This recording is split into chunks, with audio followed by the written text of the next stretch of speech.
Wala pa. I have not done this for many years. I might forget already some of the locations of the organ, but I will try.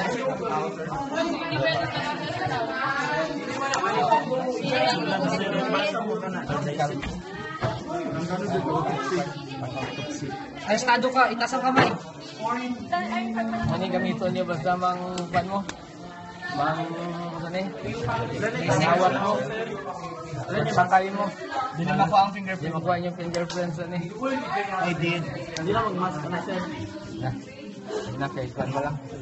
Na. Sayang ang mas.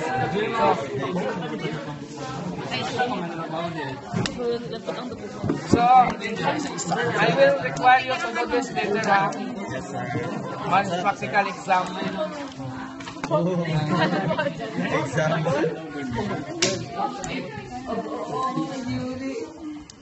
So, ganon, atong i-open ang body ha. Let's open the body first by just pinch it like this, no? Pinch ninyo, di ba lang? Dili ka magsugod, cut at least mga few millimeter from the testicle. Pero, so this is one ha, tawag na to ani. So, this part is the pectoral girdle.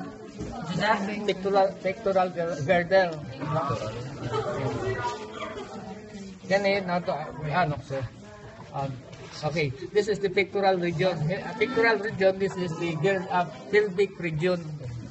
Pelvic region, pectoral region, pelvic region. Pelvic region, kaya nga naman because of the pelvis ang atong reference point. Okay? This part, mabala na itong lalaki kay, this is the anus, gamay.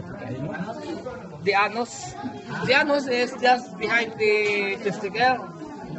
Just behind the testicle. Equal that part, yung testicle of the anus na tawag na itong perineum. This part, tawag na itong isang perineum.